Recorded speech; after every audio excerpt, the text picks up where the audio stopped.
FCS Fans Nation. Welcome to Frisco, Texas. We are live. Yeah, buddy. Chris Hammond, Kyler Neal, Matt Frazee, Jamie Williams, Brandon Owens, live in beautiful cloud-covered Frisco, Texas. Thank you so much for joining us, everybody. We are excited to live stream this morning and talk about the FCS National Championship. Bearcats, Rabbits, gentlemen, Jamie, how are we feeling today, my man? I'm good. I didn't contribute as much to that as the rest of you guys over here, right? So as long as y'all are good, I'm good. If you can't tell from the camera, but we have a lot of beer cans lying from the bottom. We have had a great weekend. Yeah, buddy, get it. We've got Beth Schaefer. Shout out to you. You're our first person to shout out. You are skipping mass to watch this live stream, so that's some dedication right there, guys. Beth, no doubt. All right, guys, we are excited to get your questions answered on this live stream today. Talk about the breakdown, the matchup. We're going to head to tailgating right after, but let's just kick it off right away, guys. Chris, how has the weekend been for us in Frisco? How's it been so far? How are you feeling, my man? So Frisco is living up to everything we expected it to be, which is why we try to promote this to everybody else. I mean, you got James Madison, you got Jacksonville State, you got NDSU, Eastern Idaho. We have no pony in this pony show. We've had a blast all weekend. Excited for the game. We've gotten to hang out with a lot of Rabbits, seen a couple Sam Houston.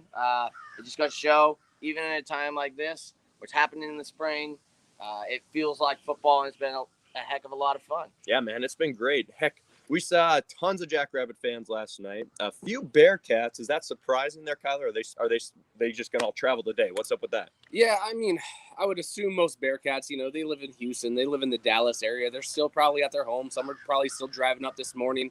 Since it's not an early morning game, we finally get an afternoon game. So I'm sure we're going to see quite a bit of Bearcat fans at the tailgate, at the actual game itself. But yeah, yesterday all we saw were pretty much San Diego State fans, so it's pretty impressive. Yeah, still on Google, SDSU, San Diego State. Our man Chris Hammond, though, rocking South Dakota State. I have our FCS Fans Nation. Looks like Portland State colors is what I got going on here. And I got Vandal. Is that Vandal here? Yeah, close enough. Brandon Owens from Cocky Nation, as you guys know, rocking his Jacksonville State. And JMU still represented here from Jamie Williams. So we look forward to being made fun of in the tailgate lot for our teams not being there. But that'll be a lot of fun. So, guys, as you know, our podcasts, our live streams, whatever we do is always guided by the fans. So we're going to kick that off right away here, guys. Just starting things easy. Mr. Seth Meyer, as you can see, we got some cloud cover up above us. Seth Meyer is wondering, will the weather be a factor today? It's supposed to rain during game time, hard at times. How big of a factor is that for both teams? And who does that benefit the most? Brandon Owens, you live in Alabama. You live in a place where it's traditionally very humid, very hot. What do you think? How do you think the weather impacts that game today? Who has the advantage? I don't think the weather is going to affect any of the teams today. Sam Houston will probably benefit the most from it because they're used to the humidity. They're used to the rain. San Diego State. Wow, you're getting me to say it. San Diego. Woo! Sorry, Jackrabbit fans. But South Dakota State, they're used to similar but a lot colder.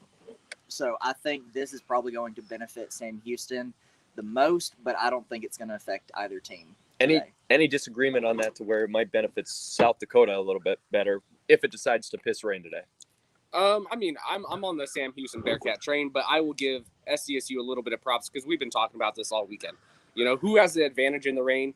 Well, South Dakota State, if it becomes a giant rainy mess, the ball is going to be really tough to throw. Now, Sam Houston State, in my opinion, has the best defensive line, so they should be able to stop the run. But they have also never seen a three-headed monster the way that South Dakota State has with their running backs. You have Pierre Strong, you have their quarterback, you have Davis, and then you have a monster O-line. So, I mean, I'm still leaning towards the weather may, benefit Sam Houston State if it becomes a little rainy, but they got to capitalize and try and get through that beastly line and stop these three-headed monsters that South Dakota State has. Yeah, I think we're set up really well for kind of the ultimate, we're getting the strong suit versus strong suit. We are going to get Pierre Strong Jr. versus this Sam Houston front seven, and we're probably going to get a lot of it. And so it's not going to be a lot of fluke. It is going to be literally, is South Dakota State's run game better than Sam Houston's run defense, which we talked about when covering JMU. What are they? They're like 14th in the country or something. No, they're trash. Defense?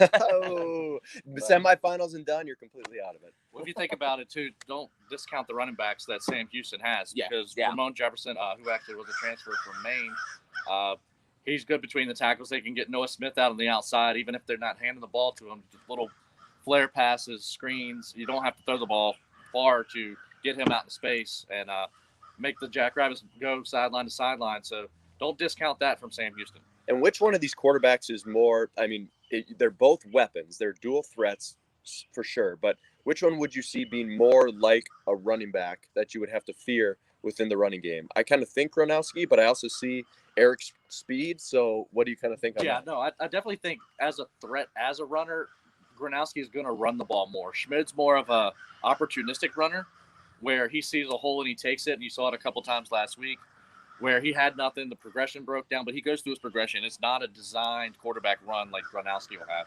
So Schmidt in situations, but Gronowski is going to be probably more that designated runner to, not an option game, but maybe a little RPO where he has the opportunity to. Well, I was going to say, be prepared to see a lot of screens. In the first half from Sam Houston State, I think they're going to be running quite a bit of screens. They're not going to be slinging that ball all over, trying to just open up some sections to where maybe there is an opening where Eric can actually capitalize and bomb it, 30 yards down the field. But I imagine if it's getting wetter, we're going to see a lot of running. We're going to see a lot of screens, some short dink and dive type passes. And I think both quarterbacks can handle that really well. Cool. It's going to be exciting, guys. What do you think is the big X factor in the game? What do you think if you looked at the teams across the board, passing offense, run game, offensive lines, coaching decisions, experience, what do you think is the biggest X factor? Mine personally is going to be the quarterback's ability to use their legs. So I like that we were talking about that because it bounces into what I think.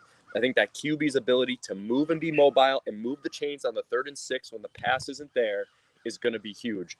What do you think, Chris? And we'll work our way down this way.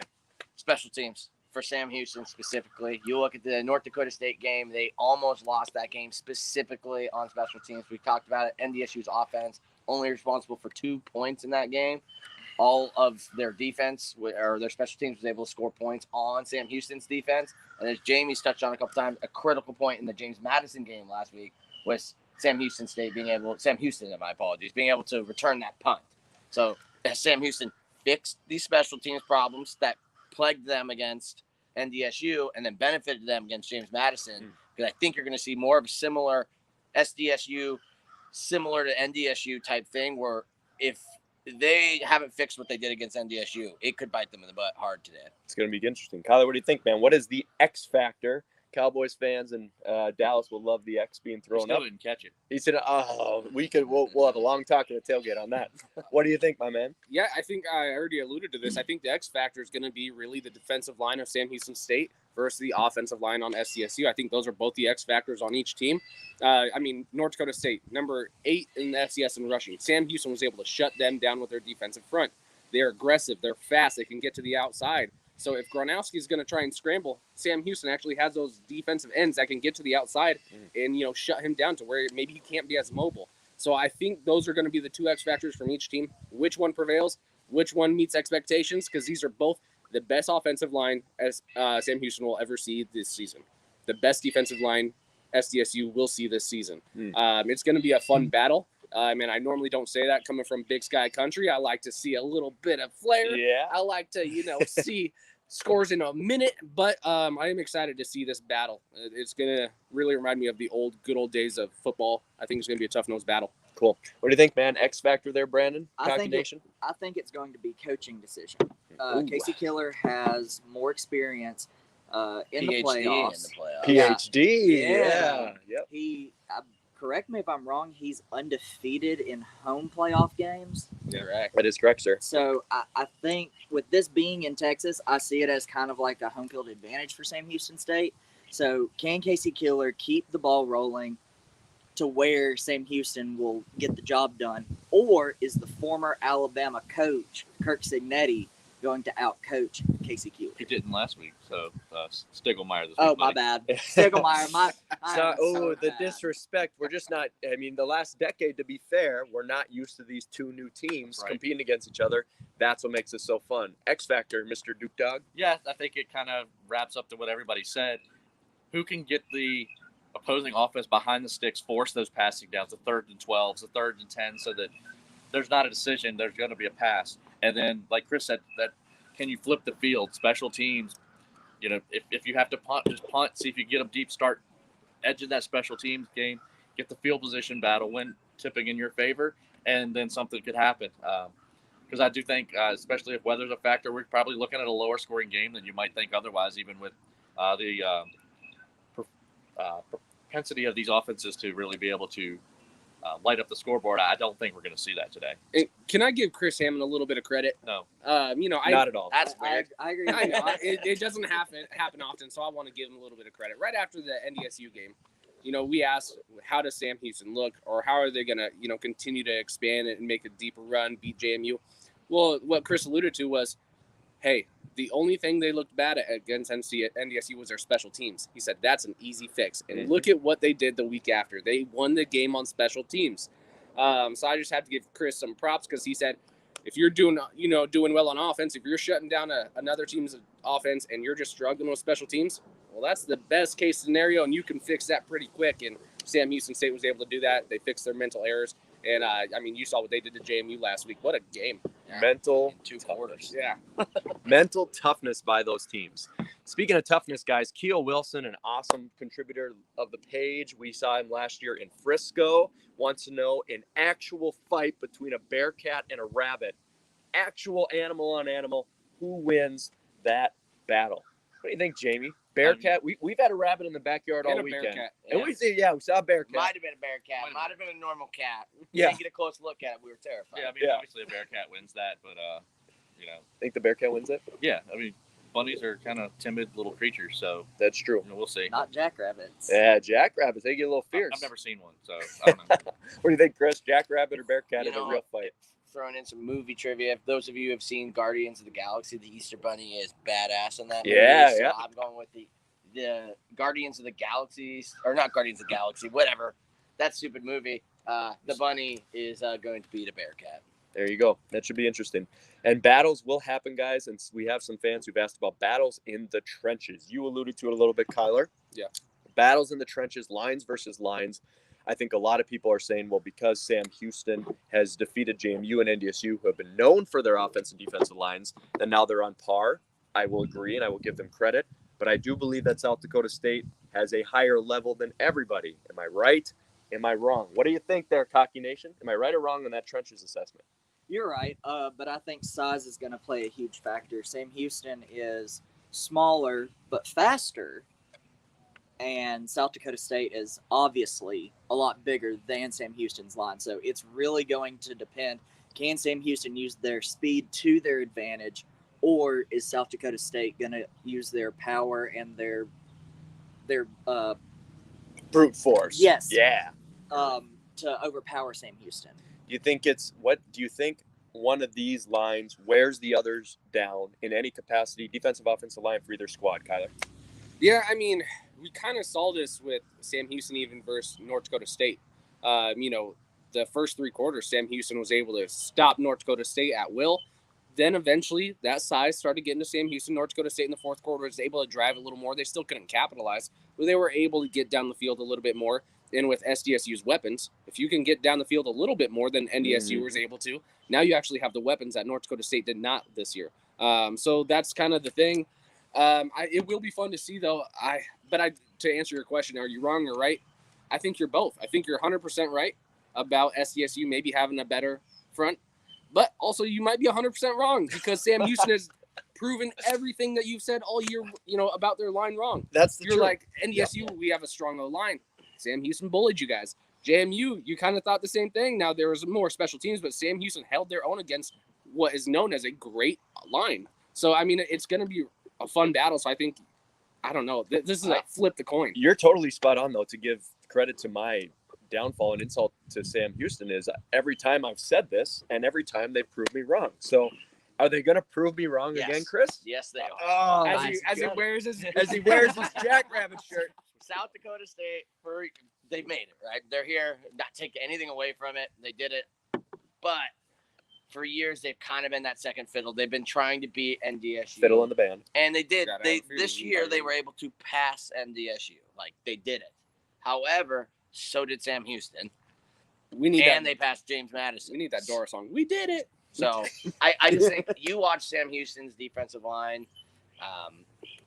They're just unworldly right now. Like, I think they're by far the best in the FCS, and that's not a slight at South Dakota State. They're still probably top 5, probably closer to like the 3 or 4. But like Sam Houston's defensive line is playing unreal right now. Can we maybe even talk about this? You can What talk about- about whatever you want, man. Yeah, you're We're in welcome. Frisco. I'm We're having beers. gonna steal this whole show. We're gonna go to my bedroom. We're gonna keep it PG though. We're going to keep it PG, maybe 13. Can we actually talk Tyler about the Allen show. mental gritness of Sam Houston State compared to maybe SDSU? We have not seen SDSU even struggle throughout the playoffs. Well, Sam Houston by far had the toughest road. They had the toughest, first game from a seed. Monmouth took them to the wire. They had that mental toughness to still stay in the end, even though when we were like, Sam Houston's going to lose. At the end of the NDSU game, NDSU started making a run. Sam Houston was able to capitalize and finish the game strong, even though it looked like NDSU was potentially going to win. Sam Houston had that last drive to secure it against JMU. Everyone thought the game was over at halftime. I thought it was done. Sam Houston, I think, did is not. I I still did owe you. not. I still owe you beers. I Chris. think somewhere in Stadium. this pile of beers, Yeah. my beers exist. Stadium, yeah. but I mean, if you're just looking at the games, who's the toughest mentally? I gotta give props to Sam Houston, which maybe that's gonna be capitalized today. Gotcha, man. 1, 2, 3, 4, 5. All right, we're squared away. I will endorse Montucky. I will not endorse Dallas Blonde. Don't buy it. Yeah, Dallas Blonde was not a great beer. Not great. I bought all those though. Speaking of beers, guys. Piggyback off my buying Chris beers. Yeah, absolutely. Bets all weekend. Dustin Wright wants to know what is the best brewery or beer or what we've experienced so far in Frisco, what we've had thus far. Dallas Blonde was clearly not good, Chris. What would you say, man? Dear ad read. It is not the end of May, so I will stick to my paid promotion. Montucky Cold Snaps, the ultra refreshing beer born in Big Sky.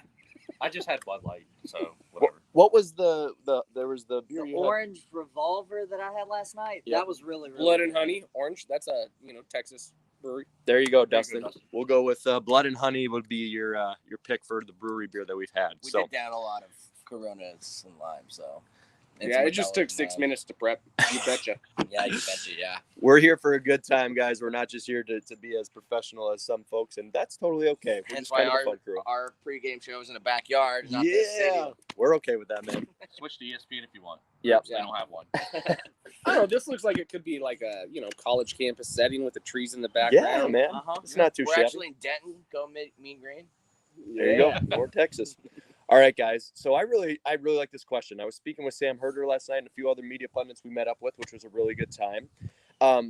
And Kyler, I don't think likes the phrasing of this question, so I'll try to put it best way because I use his team as an example. But We suck. I get it. Eastern Washington won the championship in 2010, and then NDSU goes on their historic run with James Madison knocking one on the door in there as well. And over the last decade, it seems like we've heard Eastern Washington, James Madison, North Dakota State as a ring standard, clearly. And Eastern's thrown in there at the furthest end of the decade.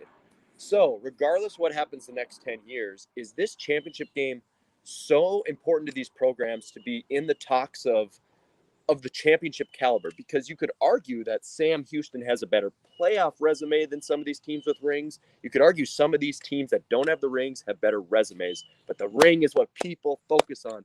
How important is that from a James Madison perspective? The ring always matters. You got to get to the top of the mountain. Every team wants to win a championship. The second place, you don't always remember who finished runner-up, but you remember who the champion was. 50 years from now, like Matt says, Wikipedia is still going to exist. Yep. You'll find out who the champion was, and you kind of scroll down and look, see who did they beat that year. This might be the only kick at the can that South Dakota State gets. This might be the only kick at the can that Sam Houston gets. So, of course, you want to win. There's no asterisk. You want to win. Yeah, It's not like JMU or NDSU is going away. Montana looks like they're ascending. That's the only way Montana's getting mentioned at the championship is because I just said their name. So they're not going to be here. Delaware, they come look from the like Big they're Sky coming back. guys. We'll see. So yeah, you want the ring. Rings are important, and that's where you get the prestige. Sam Houston has been in the championship game twice in the decade. They've had 6 semifinals, but they still get a bad rap because they got blown out by NDSU. They got blown out by James Madison, and they finally actually exercised demons against both of those teams. But they need this one. South Dakota State, they've been blown out. They actually have a worse resume than Sam Houston, but they get the props 100%. because they play in the Valley. They just lose to North Dakota State. That's all. But South Dakota State loses when they shouldn't either. They lost to Northern Iowa at home last year, and there was no reason for them to lose that game. Yep. And Northern Iowa had no offense. They didn't cross the 50 against James Madison until we had our 5th string in. They also had their blowouts against James Madison, in the past, and they've had their blowouts at North Dakota State. So the idea that South Dakota State and Sam Houston's playoff resumes are similar is actually false. Sam Houston's is dramatically better, but the ring matters. Not to throw you under the bus here, because obviously the Gamecocks do not have a ring, but your perspective of like, this is our shot, this is our chance. Imagine what the narrative is if in 2015 Jacksonville State wins. So how important is that to these two fan bases and their teams? It's very important, especially coming from a non-Big Three perspective. I mean, you always hear that the Big Three is always dominant. Well, Sam Houston and JSU have been the more dominant non-Big Three teams of this past decade. It's going to be super important to Sam Houston, but also South Dakota State in terms of like how the Valley is going to look going forward. But it's more important to Sam Houston because they're about to go to the WAC. JSU is about to go to the A-Sun, but we both play each other for 1 year next year in the AQ7, or the WAC Sun Challenge, as Will Seiler likes to call it. So I think it's more important to Sam Houston going forward because of the conference change that's happening, as well as the conference that they're going to be in next year. Cool. It's going to be exciting, guys. We'll see how this next decade plays out for sure, but we're going to get it started today with a new champion. I think time since 2011. Yeah, 1978 when the FCS was officially coined. I think, is this the 27th team that will join the ranks? I think we put that list out. 27th or 26th or something. I might be off on that. Lawrence Sounds is good to watching. me. Lawrence will check us. Fact check us. Yeah, we're not supposed to be the experts in all the numbers and that stuff. So, Jamal Lewis, guys, if you could make one change rule-wise only for championship games, what rule change would it be? So you could change a rule for the championship game. What would you do if you can make an exact rule change? What would that be? Yeah, so I'm going to be very biased, and it's only when Eastern Washington's going to play. I'm going to eliminate just defense completely. You can't play defense. So it puts us on an equal playing field. So now, you just have to see which offense messes up first.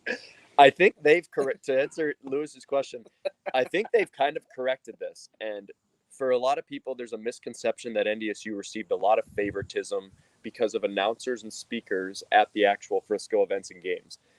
How that played out was each school was allowed to present their cheers and chants to the PA loudspeaker. And that loudspeaker PA announcer was supposed to say both team sides. Now, whether each school got their stuff in, whether each school had an equal amount, NDSU always gave them like all 10 of the things our announcer says. So you would hear, that's another Bison, as Brandon Owens has hated. So annoying. Bison first down. How about that Bison defense? But they've cut that out the last couple of years to where the announcer just announces what the play is, and they don't try to make it feel like you're at home for both teams, which could give a team an advantage. So if somebody else has a good example, I think. I'm going XFL coin toss. We are doing the ball toss, 20-yard sprint. Whoever gets that ball. Yeah. Let's make this championship game more than just a coin toss. Yeah, let's I like get, that. From the opening they're getting after each other. And wouldn't that would be a good social media, a way to promote the FCS? Be like, what's the FCS? Well, that's a championship where they do the old XFL rule for the coin toss. Yeah. They would play out good that way. Thanks for the question, Jarmel. We really hope you enjoy the game today, man. Before we get into some quick hitters, guys, Joshua Hoffman, good luck to your Jackrabbits today, Josh. Does the game eclipse 1 million viewers? And also, do I get to join y'all regardless of what happens? Absolutely, Josh. We'll have more time to have more guest hosts next fall for the podcast. But what do you think, Jamie? You kind of had the numbers in your mind from the semifinal games. Are we going to eclipse 1 million viewers today? with the The championship. good thing is it is on ABC, and they promoted it a little bit more than they did the semifinals. James Madison, Sam Houston scored about 718,000 viewers, if I read Sam's post right. I don't know that we're going to get that many eyeballs today. Hopefully we do, but I don't know that we're going to get to 1 million. Maybe we get to that 800, 900,000, but maybe somebody's just looking for some football and flipping through and they find it.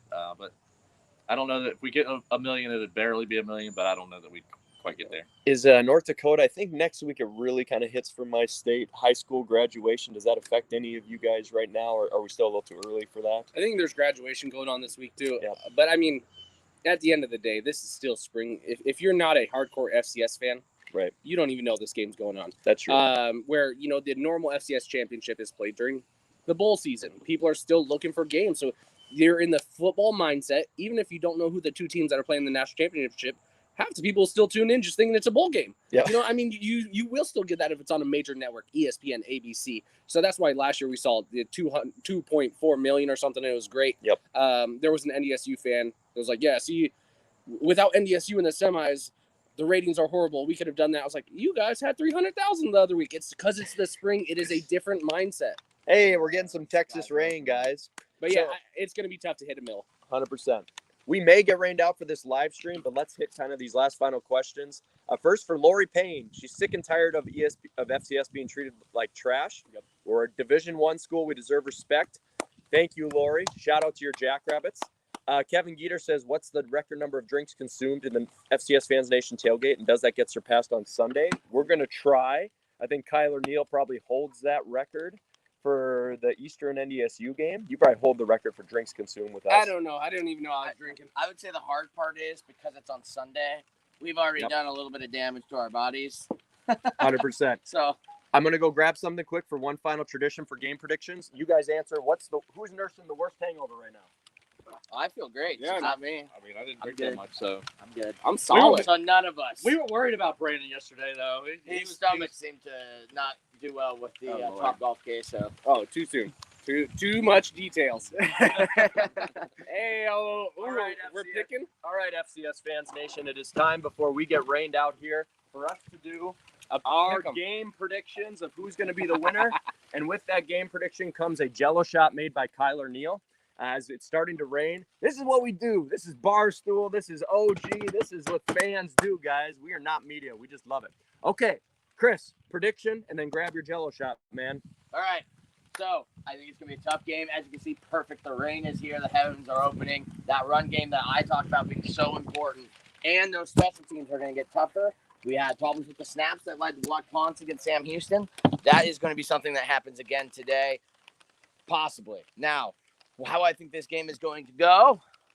Let's get your Corso. Ooh, Corso shot. We're going Oh! Bearcats, baby! Give me that orange Jello shot. Yeah, see, where's SDSU the whole time? But he's going with the Bearcats. Bearcats. Oh my goodness. We'll all do it basic because that was perfect. Tyler, what do you think? Quick score, quick shot. Quick score. I am going to stand by my 27-24 prediction, and I am going to drink this because they are going to have a loser. So I'm just going to drink this to soar theirs. But I'm going with the Bearcats as well. I just want both. Texas forever. Jeepers. Okay, Kyler's taking 2 shots, 2 Bearcats. My playoff bracket is perfect. I've said it for weeks. South Dakota State, to me, seems like the best team. I don't need to say the same thing I've said before. South Dakota State seems like the better team, in my opinion. Gronowski is a stud. I trust this freshman in a big situation. We've already seen it. So I will go SDSU, a winner of 31-24. Therefore, I shall take a blue one. If you guys need an extra orange or blue, let me know. Brandon, it is your pick, my man. All right, so my playoff prediction, They're not strong today. I picked SDSU, and I think that they are going to have a great game. But I'm sticking with the non-big three. I'm changing my pick. 28-20 Sam Houston. Am I going to be the only rabbit here, Jamie? Okay, so up to you, my man. Saw Sam What do you Houston think? All right. personal. Let's see. Yeah, thanks, Chris. So, as the one of the 5 of us that is a voter, my first 1 and 2 are Sam Houston and South Dakota State. Worked out pretty good, huh? Yeah, not too bad. Yeah, However- shout out to everyone who ate on Jamie Williams. He did put Sam Houston as his number 1 team, Week 6. like week 6 of the spring season. Thank you for that hookup. And he got a lot of heat for it, but he stood by it, and it has played out really well. Let's see if am I going to stand by it now? Oh, Yep, sure enough. Hey! 24-21. Gretchen is the same one that Kyler made last year in the red. yeah, buddy. Okay. So, ladies and Bearcat. gentlemen, we have on my sides Bearcat predictions and the Rabbit predictor right here in the middle. I am your loyal defender, I guess. Would have never thought that from an NDSU fan. Ladies and gentlemen, this has been the FCS Fans Nation live stream pregame for the FCS Championship. We have our podcast that will run from this. Look forward to the next week for our video release of our weekend in Frisco. You'll find that on YouTube. Look forward to our final podcast next week. Jamie, Brandon, Chris, Kyler, myself, thank you so much, guys, for coming down here. We're having a great time. We're going to finish strong. And cheers to the FCS Championship. Good luck to the Rabbits. Good luck to the Bearcats. Healthy and safe. Have a good one, guys. Cheers. Boom, baby.